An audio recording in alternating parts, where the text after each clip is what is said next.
just thinking about this term metaphor again. And I've spoken a lot about metaphor, and I've thought a lot about it and written a lot about it. And it's become for me one of those words that, you know, if you say it often enough, it kind of becomes meaningless. I'm never quite sure what the significance of that is, whether that meaninglessness really is meaninglessness, or whether it's become, you know, kind of part of the fabric of meaning itself. Anyway, I don't think that's the case for metaphor. I think it's genuinely become meaningless for me. In the sense that either I'm reading it applied to so many things that it's irrelevant, or I'm just using it in really sloppy ways and it doesn't feel like I can really use it as a tool anymore because it's too bendy and floppy. So I'm just trying to revisit that. And I haven't really got anywhere with it, I have to say. What I am starting to think of it though is in terms of transformations. Because it seems to me that a lot of, well, particularly perception, but also other kinds of expression and mental action, a lot of it is to do with the various transformations that take place. So when I'm looking out at this, I'm talking about trees again, when I'm looking out at this tree, obviously I'm not seeing the tree. There's a buzzing cloud of atoms, as Deepak Chopra puts it, out there, which somehow is being transformed into my perception of a tree. But even within that overall transformation, there's a series of smaller transformations to do with, well, for example, the light that is supposedly entering my eye at the moment and hitting my retina being transformed into a pattern of light and shade on my retina. There's a transformation which takes that pattern of light and shade and transforms it into electrochemical signals in my optic nerve. Within that process there's a series of smaller transformations. When it hits the various visual centres of my brain, it engages in another series of transformations. On the small level, transformations between electrical signals along axons and dendrites and chemical signals across what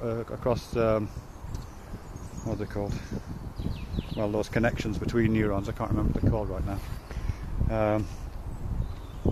So there's a series of transformations there. There's a set of transformations in terms of sort of synchronization of various of these patterns into kind of orderly, relatively stable patterns. At some point that becomes transformed into what I might think of as conscious experience. I don't know how that happens. And then there's this other transformation where it becomes language. There's a transformation where that language turns into a series of compression waves that comes out of my mouth and are heard as sounds. And in terms of this video I'm making here, there's a transformation where those sounds turn into, I presume, something like zeros and ones, encoded into whatever format these things are encoded into, and all the rest of it that goes on. So there's a whole series of transformations that's taking place. And of course, in addition to that, as well as all those literal perceptual transformations, that at least part of that transformative process is kind of scattering throughout my conceptual system. So the sort of tree experience that I'm having is also available as what I'm thinking of as a metaphor, in which it undergoes a different kind of transformation. It becomes transformed into a symbol, or as a structure, or as a kind of prototypical experience, or something like that happens, or a series of associations.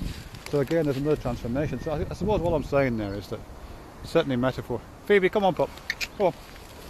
Is that I think there's a way of looking at metaphor as one of a whole series of transformations that are taking place, and I guess, like all the rest of these transformations, we're always kind of catching the world at the moment of its changing. You know, it seems to be that experience itself and everything that we say about experience is always said about that moment of transformation, and itself is a moment of transformation. I don't think that makes any sense at all. I suppose I'm partly influenced by a comment that 2B Serious left on one of my videos a couple of days back, where she was just made reference to how slippery it was trying to grasp the thing in itself, as opposed to all these kind of representations and metaphorical allusions to it, and conceptual instabilities around these ideas.